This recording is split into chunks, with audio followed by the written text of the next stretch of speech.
بھائی چونکہ محرم الحرام 1441 کا مبارک مہینہ ابھی چل رہا ہے، اس لیے شروع کے چند سوالات سنی شیعہ کنفلکٹ سے ہی ریلیٹڈ ہیں۔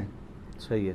پہلا سوال ہے، ایک دیوبندی مولانا نے فتویٰ دیا ہے کہ جو شیعہ کسی صحابی پر سب و شتم کرتا ہے وہ کافر ہے، اور چونکہ وہ کافر ہے اس لیے اس شیعہ سے سنی کا نکاح حرام ہوگا۔ اس حوالے سے علی بھائی کا موقف مطلوب ہے۔ پہلی بات ہے کہ یہ اتنا موقف تو درست ہے کہ اگر کوئی شخص کافر ہے تو ظاہر ہے مسلمان سے تو اس کا نکاح نہیں ہو سکتا، بشرطے کہ وہ کافر بت پرست کافر ہو۔ اگر وہ اہل کتاب کافر ہے تو سورۃ المائدہ کے سٹارٹ میں آیا ہے کہ اہل کتاب کی عورتیں تمہارے لیے حلال کر دی گئی ہیں اور ان کا ذبیحہ بھی۔ اور جہاں تک مسلمانوں کے اندر فرقوں کا تعلق ہے، ان میں جو ایک دوسرے کو کافر کہتے ہیں وہ تو ماشاءاللہ سارے ایک دوسرے کو کافر سمجھتے ہیں، اس کے باوجود رشتہ داریاں اس معاملے میں چلا رہے ہوتے ہیں۔ وہ کفر کے فتووں کی کوئی حیثیت نہیں ہے۔ سنی شیعہ اختلاف تو بہت بڑا اختلاف ہے، آپ اس سے چھوٹے لیول کے اوپر آئیں۔ کیا بریلوی علماء یہ فتویٰ دیں گے کہ بریلویوں کا نکاح دیوبندیوں سے ہو جاتا ہے؟ ناٹ ایٹ آل، کبھی بھی نہیں دیں گے۔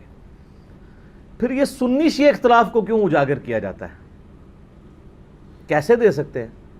احمد بریلوی صاحب نے حسام الحرمین میں لکھا ہے، جس میں انہوں نے 5 فتوے کفر کے لگائے، 1 غلام احمد قادیانی پر اور 4 علماء دیوبند پہ۔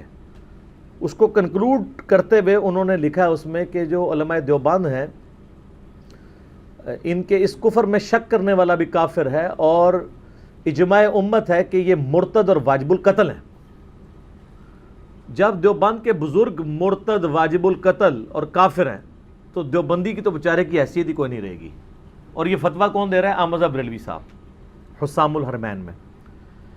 اس کے جواب میں خلیل احمد سہارنپوری صاحب نے کتاب لکھی المہند علی المفند۔ آپ نام بابوں کی کتابوں کے دیکھیں، حسام الحرمین کا مطلب ہے حرمین کی تلوار۔ دیوبندیوں نے جب جواب دیا تو اس کا نام رکھا المہند علی المفند، ہند کی تلوار ایک سٹھیائے ہوئے پاگل بابے کے اوپر۔ المفند، ایسا بوڑھا جس کا دماغ چل چکا ہو، وہ انہوں نے احمد بریلوی صاحب کو کہا۔ آپ اخلاقی گراوٹ کا لیول دیکھیں۔ ہمیں کہتے ہیں بزرگوں کے بارے میں زبان کھولتا ہے، بزرگوں نے جو ایک دوسروں کے خلاف زبان کھولی ہوئی ہے نا، ماشاءاللہ مبارک، وہ آج تک ان کے ماننے والے شرمندہ ہیں کہ یہ زبان کیا کھولی ہے۔ تو اس میں وہ المہند میں لکھتے ہیں کہ احمد بریلوی اور ان کی پوری جماعت ایک شیطانی لشکر ہے جو ہم پہ حملہ آور ہو گیا ہے۔ یعنی سب کے سب بریلوی شیطانی لشکر ہیں، تو شیطان سے بڑا کافر تو کوئی نہیں ہے۔ تو بریلوی بزرگوں کے نزدیک دیوبندی بزرگ کافر، اور ظاہر ہے ان کی اولاد تو آگے ویسے ہی کافر۔ دیوبندیوں کے نزدیک بریلوی بزرگ کافر تو ان کی اولاد ویسے ہی کافر۔ اور یہ کوئی یہ نہ سمجھے گا کہ عام لوگ ہیں، یہ وہ ہیں جن کے اوپر فرقے کھڑے ہوئے ہیں۔ ویسے تو آپ کو کہانیاں کراتے ہیں، نہیں ہمارے پرانے بزرگ تو بڑے آپس میں شیر و شکر تھے، یہ پیچھے والے ذرا انہوں نے مسئلے زیادہ اٹھا لیے۔ نہ، یہ پرانیاں گلاں نے، یہ پرانی باتیں ہیں، پرانے بہانے ہیں۔ ہم نے یہ ساری کی ساری چیزیں HD کیمرے میں دکھا دی ہیں۔ میں نے YouTube پہ ایک میرا کلپ ہے، بریلوی دیوبندی اہل حدیث جنگ، وہ آپ ذرا کلپ دیکھیں تو آپ کے کانوں سے بھی دھواں نکلے گا کہ یہ جنگ کہاں تک پہنچی ہوئی ہے۔ یہ تو سنی آپس میں، ایک امام حنیفہ رحمہ اللہ کے ماننے والے 2 بچے اور امام حنیفہ کی جائز روحانی اولاد دیوبندی اور بریلوی، وہ آپس میں ایک دوسرے سے نکاح کرنے کو حلال نہیں سمجھیں گے۔ اور جب ہم یہ باتیں کرتے ہیں کہتے ہیں نہیں یہ ایم ہی کرتا ہے، ہم تو ایک دوسرے کو مسلمان سمجھتے ہیں۔ میں کہتا ہوں نہیں جناب، اس طرح مسلمان نہیں۔ آپ کے بریلوی عالم کو لکھ کے دیں، ریناؤنڈ عالم، کہ دیوبندی بھی مسلمان ہیں، ہمارے بھائی ہیں، اور ایک نہ ایک دن عذاب بھگت کے جنت میں چلے جائیں گے، کبھی نہیں لکھ کے دیں گے، تو کیا مطلب ہے؟ کافر سمجھ رہے ہیں۔ یہی کام دیوبندیوں سے کہیں وہ نہیں کر کے دیں گے بریلویوں کے حق میں۔ تو یہ انہوں نے نا میک اپ کیے ہوئے تھے، ہم نے گرم تولیہ پھیر دیے ان کے منہ میں، بتا دیے کہ یہ ہے اندر سے۔ تو یہ جو مولانا ہے نا دیوبندی، یہ حرم کے اندر بیٹھے ہوئے ہیں لال داڑھی والے، یہ وہ ہیں، انہوں نے یہ بات کی تھی اور میں نے خود بھی سنی ہے۔ علماء کو چاہیے کہ پہلے کمپیریٹیو نالج حاصل کریں، اس کے بعد دین میں جو اصول اور مبادی ہیں ان کو چیزوں کو سیکھیں کہ کسی چیز پہ شرعی حکم لگانے سے پہلے آپ اس کا اصول طے کر لیں۔ اگر آپ یہ اصول طے کرتے ہیں کہ کسی صحابی کو گالی دینا یہ کفر ہے، یہ آپ اصول اگر بنیاد پہ، علمی بنیاد پہ طے کر لیتے ہیں تو ٹھیک ہے، آپ ضرور کریں۔ لیکن پھر یہ نہیں ہوگا کہ آج کا اگر کوئی بندہ صحابی کو گالی دیتا ہے تو اس کا نکاح نہیں ہوگا، اور پرانا دیتا ہے تو وہ رضی اللہ عنہ ہوگا یا رحمہ اللہ ہوگا۔ یہ نہیں ہوگا۔ پھر ہم آپ سے کہیں گے کہ بخاری اور مسلم دونوں میں حدیث ہے، نبی صلی اللہ علیہ وآلہ وسلم نے فرمایا تم سے اگلی قومیں اسی لیے ہلاک ہوئیں کہ ان کے اشرافیہ کے لیے اور قوانین ہوتے تھے اور عام لوگوں کے لیے اور۔ اللہ کی قسم اگر میری بیٹی فاطمہ بھی چوری کرے تو میں اس کے بھی ہاتھ کٹوا دوں۔ اب سیدہ فاطمہ تو جنتی عورتوں کی سردار ہیں، بخاری اور مسلم دونوں میں آتا ہے۔ تو آپ صلی اللہ علیہ وآلہ وسلم نے سیدہ فاطمہ کے بارے میں یہ بات کر کے امت کو اصل میں یہ بات بتائی ہے کہ اسلام میں اصول سب کے لیے برابر ہے۔ بلکہ اگر آپ مجھ سے پوچھیں تو جس شخص نے نبی صلی اللہ علیہ وآلہ وسلم کی صحبت کی یا نبی صلی اللہ علیہ وآلہ وسلم کی صحبت کرنے والے کی صحبت کی، یعنی صحابی اور تابعی، وہ بڑا مجرم ہوگا، کیونکہ اسے قریب کا زمانہ ملا اور پھر بھی وہ اپنی اصلاح نہیں کر سکا۔ آج 1400 سال بعد آج کی ڈیٹ میں 22 ستمبر 2019 یا 22 محرم الحرام 1441 ہجری میں اگر کوئی شخص صحابہ کرام پہ لعنت کرتا ہے یا گالی دیتا ہے، اگر وہ مجرم ہے تو اس سے بڑا مجرم وہ ہوگا جو اس زمانے میں یہ کام کرتا رہے۔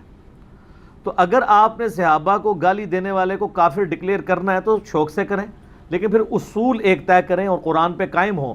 اولو العلم قائما بالقسط، اہل علم انصاف پر قائم رہتے ہوئے، اور پھر ان سب لوگوں کے اوپر کفر کے فتوے لگائیں جنہوں نے اپنے زمانے میں صحابہ کرام پہ ممبروں کے اوپر سب و شتم کروایا، یعنی مولا علی پر رضی اللہ تعالیٰ عنہ علیہ السلام۔ وہاں پھر ان کے ہاتھ پاؤں کانپنے شروع ہو جائیں گے۔ سر یہ تو حدیث پوری بیان نہیں کر سکتے، میرے صحابہ کو برا مت کہو، میرے صحابہ کو گالی مت دو، یہ پوری حدیث نہیں بیان کر سکتے، ہمیشہ یہ آدھی حدیث بیان کریں گے، اور جسٹیفائی بھی ہیں۔ ان کے بزرگوں نے بھی حدیثیں تو پڑھی کوئی نہیں ہوئی، آدھی پڑھی ہوئی ہیں خود بھی۔ کتاب ایک لکھتے ہیں تو اپنے بزرگ سے نقل کرتے ہیں، وہ اپنے بزرگ سے کرتا ہے، اوریجنل جو کتاب ہے وہاں تک کوئی پہنچتا ہی نہیں، پرائمری کتاب تک۔ یہ حدیث پوری حدیث صحیح مسلم میں ہے، انٹرنیشنل نمبر کے مطابق 6488۔ ایک دفعہ سیدنا عبد الرحمن بن عوف اور سیدنا خالد بن ولید رضی اللہ عنہما وعلیہم السلام کا آپس میں جھگڑا ہوا تو جذبات میں آ کے خالد بن ولید نے حضرت عبد الرحمن بن عوف کو گالی دے دی۔ شکایت نبی علیہ السلام تک پہنچی تو آپ صلی اللہ علیہ وآلہ وسلم نے حضرت خالد بن ولید کو بلا کے ڈانٹا اور فرمایا خالد میرے صحابہ کو گالی مت دو۔ حالانکہ خالد بن ولید بھی صحابی تھے۔ انہوں نے نہیں کہا یا رسول اللہ میں صحابی نہیں ہوں، ان کو پتا تھا کہ نبی علیہ السلام یہ ڈویژن کیا کر رہے ہیں۔ خالد بن ولید صحابی تھے صلح حدیبیہ کے بعد، جب اسلام کا گولڈن پیریڈ شروع ہو گیا، پھر تو اسلام ہی اوپر جا رہا تھا، پھر اسلام کو کسی کی حاجت نہیں تھی، لوگوں کو اسلام کی حاجت تھی۔ اور عبد الرحمن بن عوف اس وقت صحابی تھے، 13 سالہ مکی دور میں انہوں نے ماریں کھائیں جب کلمہ پڑھنے کے اوپر جان سٹیک پہ لگ جاتی تھی۔ تو نبی علیہ السلام فرمایا تم بعد میں آنے والے لوگ اب میرے صحابہ کو گالی مت دو، اگر تم لوگ اب احد پہاڑ کے برابر سونا بھی خیرات کر دو، اور میرے صحابی نے جو ایک مد خیرات کی تھی، یہ میئرمنٹ کا انسٹرومنٹ تھا، آج کل کا وہ بنتا ہے آلموسٹ آدھا کلو 600 گرام، اس کے آدھے کو بھی یعنی 300 گرام ایک پاؤ گندم اگر میرے سینئر صحابہ خیرات کریں اور تم بعد والے لوگ احد پہاڑ کے برابر سونا خیرات کرو، تم برابر نہیں ہو سکتے۔ اور یہ میرے صحابہ کو گالی مت دو، یہ تو ہے ہی اولین مخاطب صحابہ تھے، وہ جونیئر صحابہ جنہوں نے سینئر کو گالی دی۔ تو میں اب معصومانہ سوال کرتا ہوں کہ یہ لال داڑھی والے سرکار خالد بن ولید پہ کفر کا فتویٰ لگائیں گے گالی دینے کے اوپر؟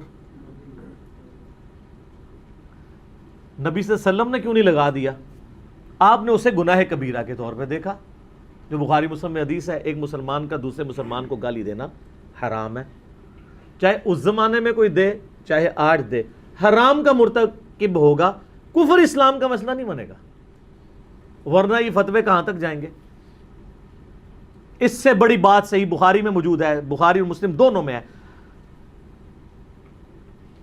ابن ابی بلتا نے فتح مکہ کے موقع پر نبی علیہ السلام کی مخبری مشرکین عرب کو کر دی کہ نبی علیہ السلام عنقریب مکے پہ حملہ کرنے والے ہیں۔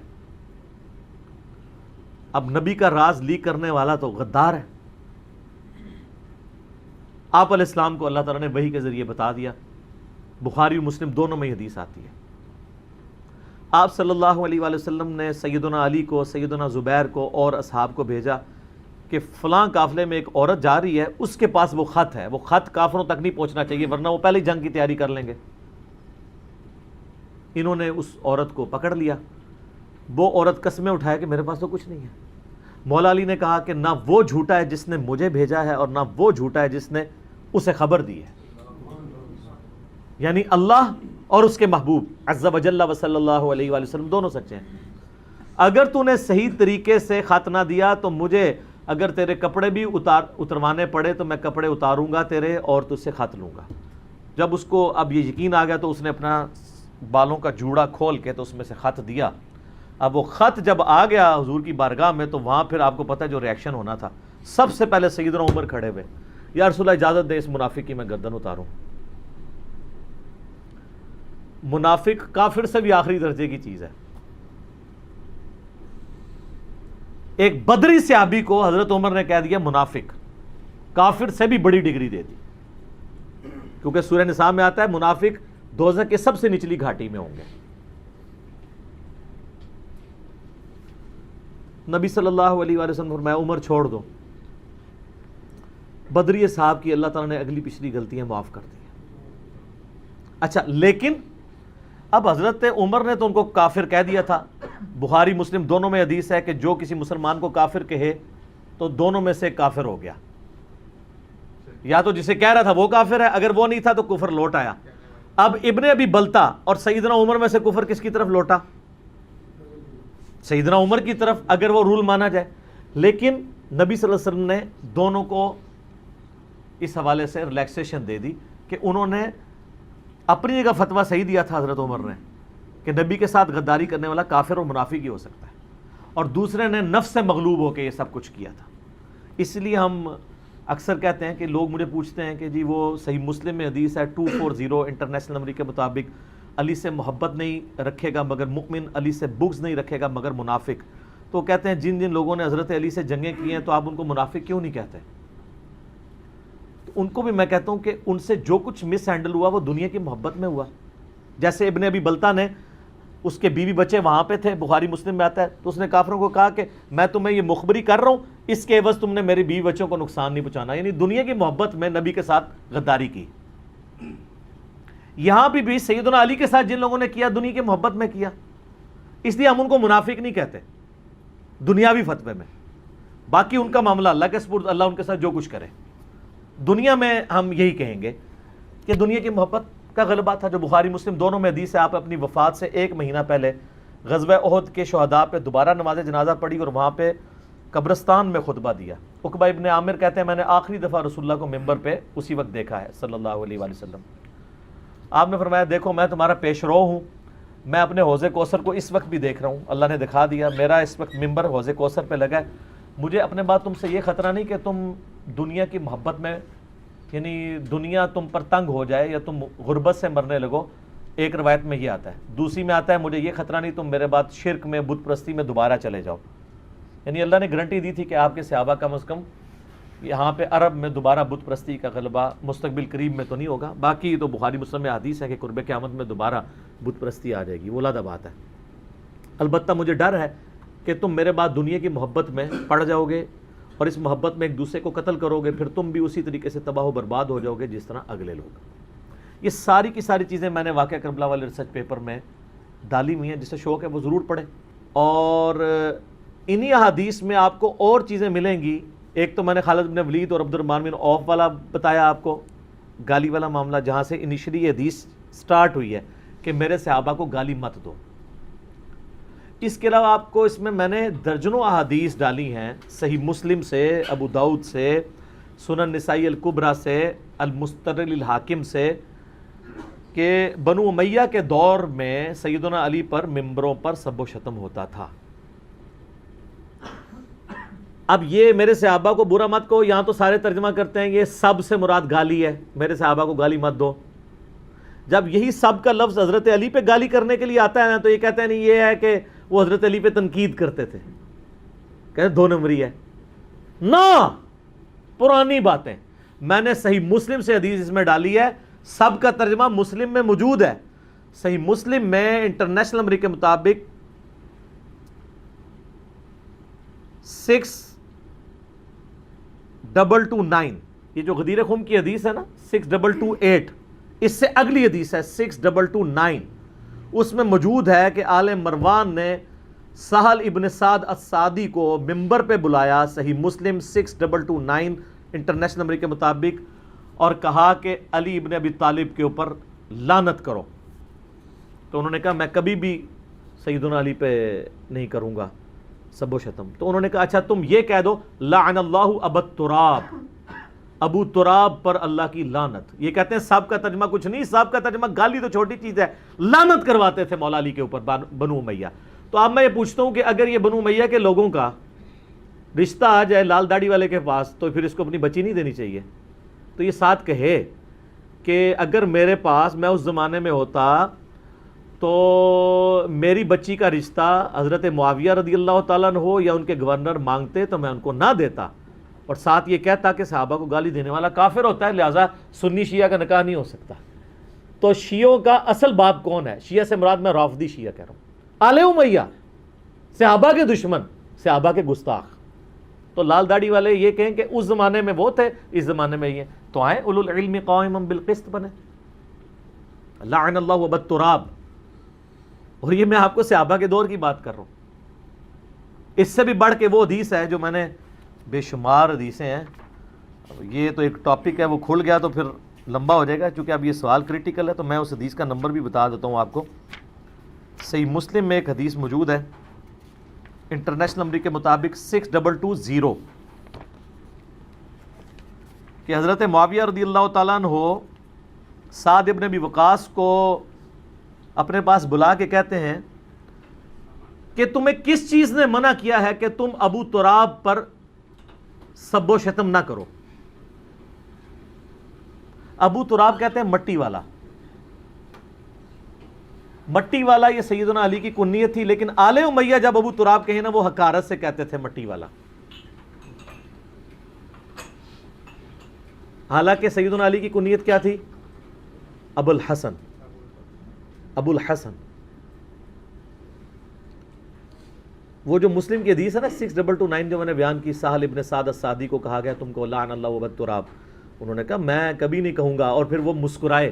یہ حدیث بخاری میں بھی ہے، لیکن بخاری میں تھوڑے الفاظ ہیں، بخاری میں اس کا نمبر ہے 3703، ڈیٹیل جو ہے مسلم میں 6229، سب کچھ ڈالا ہوا ہے سر اس میں، یہ جو کچھ کر دیا نا ان کے ساتھ اللہ کے فضل سے۔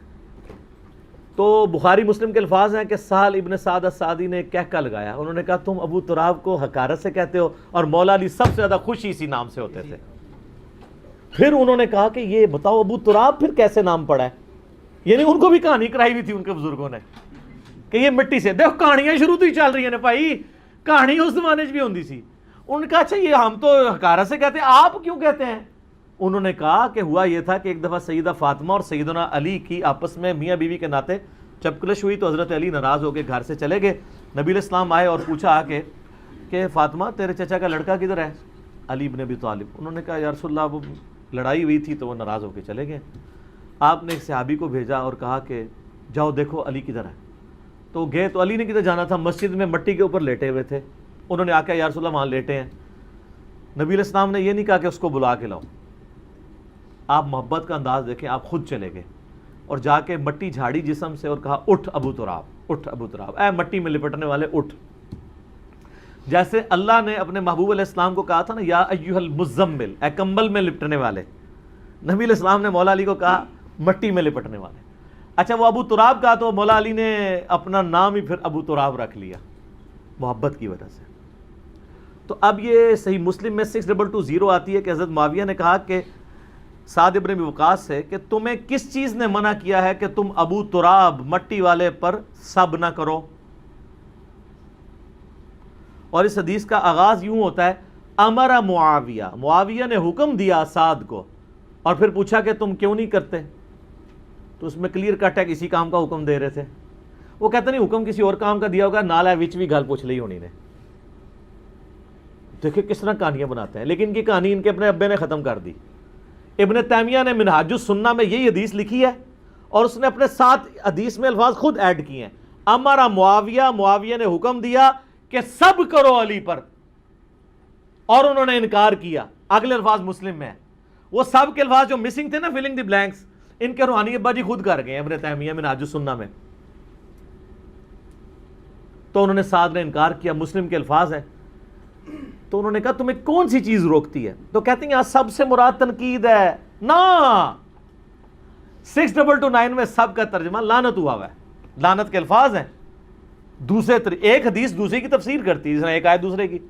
پھر دوسرا اگر تنقید بھی آپ یہ جعلی مانا لیں تو یہ صحابہ پر، خلفائے راشدین پہ تنقید کرنے والا کون ہوتا ہے؟ کہیں گے رافضی. تو سب سے بڑا رافضی کون؟ آل امیہ.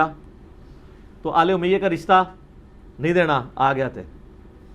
وہ جڑیں بنو، اولو العلم قائما بالقسط بنو. کو جی حضرت معاویہ کا رشتہ بھیجتے یزید کے لیے میری بچی کا، یا اپنی بچی کا میرے بچے کے لیے. میں کہتا نہیں، رافضی تو صحابہ پہ لعنت کرتے ہیں اور صحابہ کو گالی دینے والا کافر ہے. کافر مسلمان کا رشتہ نہیں ہوتا. لال داڑھی والی سرکار کرو نا، بڑھو نا جڑیں، گل صحیح دسو نا امت نو، امت کو صحیح بات بتاؤ نا. تو سعد بن ابی وقاص نے پھر کہا کہ معاویہ، میں نے علی کے بارے میں رسول اللہ صلی اللہ علیہ وآلہ وسلم سے 3 باتیں ایسی سنی ہیں کہ مجھے ایک بھی مل جاتی تو میرے لیے سرخ اونٹوں سے بہتر تھی. یہ کون کہہ رہا ہے؟ سعد ابن ابی وقاص، جو خود عشرہ مبشرہ ہیں، نبی علیہ السلام کے ماموں ہیں رشتے میں. اور بخاری اور مسلم دونوں میں حدیث ہے، مولا علی کہتے ہیں کہ میں نے اپنی زندگی میں سعد ابن ابی وقاص کے علاوہ کسی شخص کے لیے رسول اللہ کی زبان سے نہیں سنا تھا. غزوہ بدر اور احد کے موقع پر آپ نے فرمایا، اے سعد میرے ماں باپ تجھ پہ قربان، تیر چلا. جس شخص کو رسول اللہ یہ کہیں میرے ماں باپ تجھ پہ قربان، وہ ہے سعد ابن ابی وقاص. اور وہ بھی کہہ رہا ہے میری تو کوئی حیثیت ہی نہیں علی کے مقابلے پہ. اور یہ علی کے مقابلے پہ لا رہے ہیں فتح مکہ پہ معافی مانگنے والے طلقاء کو. اور فتح مکہ سے پہلے جو مسلمان ہوئے ہیں، خالد ابن ولید، لیکن صلح حدیبیہ کے بعد، ان کو رسول اللہ کہہ رہے ہیں میرے صحابہ کو نہ گالی دو. اور جو بعد میں معافی مانگ کے مسلمان ہوئے ان کا لیول کیا ہے وہ آپ خود سمجھ لیں. تو سعد ابن ابی وقاص رضی اللہ تعالیٰ عنہ کہتے ہیں معاویہ سن، پہلی فضیلت یہ کہ غزوہ تبوک کے موقع پر نبی علیہ السلام پہلا اور آخری موقع تھا کہ مولا علی کو اپنے ساتھ نہیں لے کے گئے. باقی ہر جنگ میں وہ ساتھ ہوتے تھے. تو انہوں نے رونا شروع کر دیا.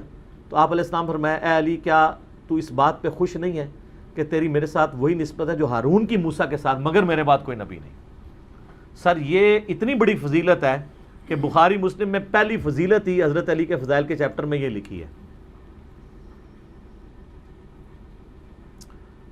جیسے کہ ہارون علیہ السلام کو اللہ کے نبی موسیٰ علیہ السلام کوہ طور پہ جاتے وقت چھوڑ گئے تھے، میں تمہیں چھوڑ کے جا رہا ہوں. دوسری فضیلت وہ کہتے ہیں غزوہ خیبر کے موقع پر نبی علیہ السلام نے فرمایا تھا، آج میں اس شخص کے ہاتھ میں جھنڈا دوں گا جو اللہ اور اس کے رسول سے محبت کرتا ہے، اللہ اور اس کا رسول اس سے محبت کرتے ہیں. یہ زیادہ بڑی بات ہے. نعرے تو سارے لگا لیتے ہیں لیکن وہاں سے جواب آنا. تو سعد ابن ابی وقاص کہتے ہیں، ان کا نام سعد ابن مالک بھی ہے کیونکہ مالک کی کنیت ابی وقاص بھی تھی. یہ دونوں ایک ہی صحابہ کے نام ہیں. تو سعد ابن ابی وقاص کہتے ہیں ہمیں پوری رات نیند نہیں آئی کہ کون خوش نصیب ہوگا. صبح نبی علیہ السلام فرمایا علی ابن ابی طالب کو بلاؤ.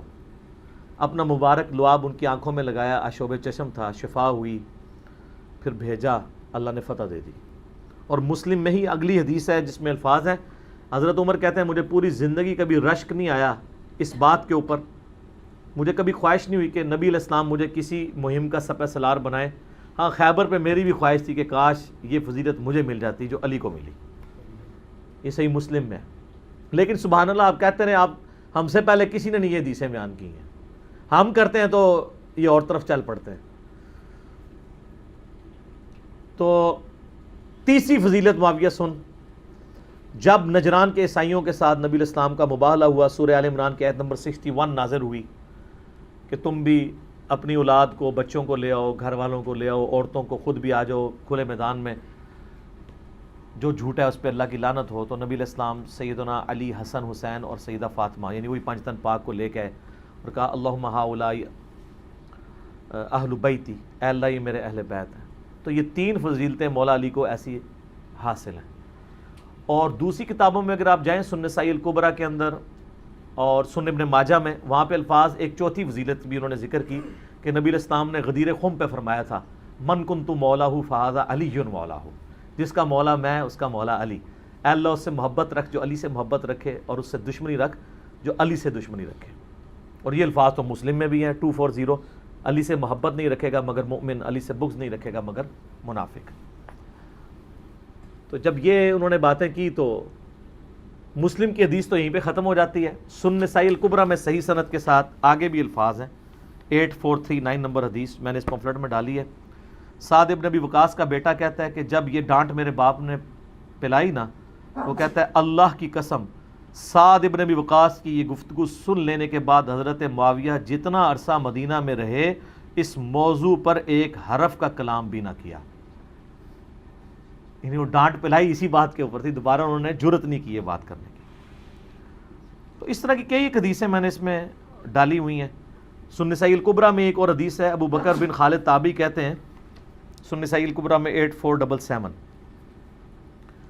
کہ ہم سعد ابن ابی وقاص کو مدینہ میں ملنے گئے تو وہ ہم سے پوچھنے لگے میں نے سنا ہے تم لوگ علی ابن ابی طالب کو گالیاں دیتے ہو. انہوں نے عرض کیا کیا واقعی آپ نے ہمارے متعلق ایسی بات سنی ہے؟ تو انہوں نے کہا ہاں شاید ایسا ہو. تو وہ کہتے ہیں میں نے عرض کیا اللہ کی پناہ کہ ہم کبھی ایسی حرکت کریں. تو ابن ابی وقاص نے کہا کہ دیکھنا علی ابن ابی طالب کو کبھی گالی نہ دینا. اگر یہ لوگ کون؟ بریلوی، دیوبندی، اہل حدیث، شیعہ، آل امیہ، اگر یہ لوگ میرے سر کے درمیان آرا بھی رکھ دیں اور مجھے دھمکی لگائیں کہ تیرے 2 ٹکڑے کر دیے جائیں گے تم علی کے بارے میں کوئی گندی بات کہو، تو میں پھر بھی نہیں کہوں گا ان چیزوں کے بس سبب جو میں نے خود رسول اللہ سے علی کی شان میں سنی ہوئی ہیں. یہ سعد ابن ابی وقاص. تو سر یہ تو ٹاپک نہ ختم ہونے والا ہے، میں 1 گھنٹہ اور بولوں گا. اس کے بعد ابو داؤد سے، مسند احمد سے مغیرہ ابن شعبہ کی حدیثیں، حضرت معاویہ کو خوش کرنے کے لیے انہوں نے ممبروں پہ حضرت علی کے اوپر سب و شتم کروایا. ٹھیک ہے جی، کتنے سخت. اور وہاں پہ انہوں نے عشرہ مبشرہ والی، اور سر یہ تو عشرہ مبشرہ والی حدیث پوری بیان نہیں کر سکتے، یہ ایسے 2 نمبر ہے. ترمذی کی ایک چھوٹی سی حدیث ہے، عبد الرحمن بن عوف والی بیان کرتے ہیں کہ 10 بندے جنت میں ہیں. ابو داؤد میں کتنی حدیثیں ہیں عشرہ مبشرہ والی، سنن نسائی الکبریٰ میں، المستدرک للحاکم میں، مسند احمد میں، وہ حدیثیں بیان ہی نہیں کر سکتے. یہ حدیثیں بیان ہی مغیرہ ابن شعبہ گورنر کوفہ اور صلح حدیبیہ کا صحابی مغیرہ ابن شعبہ، ہم تو چلے کہتے ہیں رضی اللہ عنہ، انہوں نے جب حضرت معاویہ کے استقبال میں سپاس نامہ پڑھتے ہوئے خطباء کو کھڑا کر کے حضرت علی پہ لعنت کروائی، تو وہاں پہ سعد ابن ابی وقاص، یہ جو حضرت سعید ابن زید حضرت عمر کے جو بہنوئی ہیں، شروع کے مسلمانوں میں سے، حضرت عمر سے مارے کھاتے تھے اسلام لانے کی وجہ سے شروع میں، انہوں نے وہاں عشرہ مبشرہ کی حدیث ہے، ان کا علی پہ لعنت کر رہے ہیں، علی تو جنتی صحابہ میں سے ہے. ٹھیک ہے، وہ اتنی ساری حدیثیں ہیں، وہ میں بیان کروں تو ٹائم لگے گا. میری کئی ایک ویڈیوز موجود ہیں، یہ ریسرچ پیپر آپ منگوا کے خود پڑھیں تو آپ کو سب و شتم کے حوالے سے یعنی سب چیزیں کلیئر ہو جائیں گی. اس میں پھر وہ کس طرح ڈانٹتے ہیں ان کو. اور سنن نسائی الکبریٰ میں ایک اور روایت میں تو بالکل واضح الفاظ ساروں میں ہی موجود ہیں.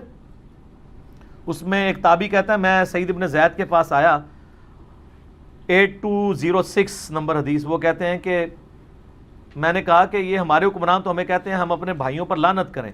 یہاں پہ بھی لعنت کے الفاظ ہیں، یہ کہتے ہیں تنقید، لعنت، تو ہم تو کبھی لعنت نہیں کریں گے. سعید ابن زید نے فرمایا تابعین سے جب انہوں نے شکایت کی، تو اتنے میں وہ کہتے ہیں ایک شخص آیا سیدنا سعید سے کہتا ہے کہ میں اس دنیا میں ہر چیز سے بڑھ کر علی سے محبت کرتا ہوں. سعید ابن زید نے یہ نہیں کہا کہ سر آپ تو رافضی ہو گئے ہیں، پوائنٹ ٹو بی نوٹڈ. سعید ابن زید نے کہا تمہیں بشارت ہو، تم ایک جنتی انسان سے محبت کرتے ہو. پھر سعید ابن زید نے کہا کہ میں نے خود رسول اللہ سے سنا تھا ابو بکر، عمر، عثمان، علی، طلحہ، زبیر، عبد الرحمن بن عوف، سعد ابن ابی وقاص، یہ سب کے سب لوگ جنت میں ہیں اور ایک 10واں آدمی بھی جنت میں ہے. اگر تم چاہو تو میں اس کا نام بتا سکتا ہوں. وہ اصل میں خود تھے اپنا نام چھپا رہے تھے, پھر بعد میں جب لوگوں نے کہا تو انہوں نے بتا دیا. اور کافی ساری حدیثیں ہیں, تو میں نے چونکہ ٹاپک کو کنکلوڈ کرنا ہے تو وہ سنی شیعہ کا نکاح ہو جاتا ہے. اگر یہ کہتے ہیں نہیں ہوتا, یہ کفر کے درجے میں ہے. اگر یہ اصول یہ طے کرنا ہے تو پھر یہ کفر کی فہرست اوپر تک جائے گی. اب جب یہ میرا کلپ جائے گا نا تو پھر آپ کو یہ صحیح بات بتائیں گے کہ بھی گالی دینے سے وہ کافر نہیں ہوتا, یہ کفر اسلام کا مسئلہ ہے. جذباتی ڈاکٹرائن چھوڑ دیں کہ اگر کوئی میری اماں کو گالی دے دے تو میں اس کے ساتھ کروں گا. تو میں یہ پوچھتا ہوں, تیری اماں تو کوئی چیز ہی نہیں ہے. مسلم میں 240 نمبر حدیث ہے, علی سے محبت نہیں رکھے گا مگر مومن, علی سے بغض نہیں رکھے گا مگر منافق. جن لوگوں نے ان کو گالیاں دی اور دلوائی ان کو تم رضی اللہ عنہ رحمہ اللہ کہتے ہو, اس وقت تمہاری رگ نہیں پڑکتی کہ مولا علی کو گالی دینے والا.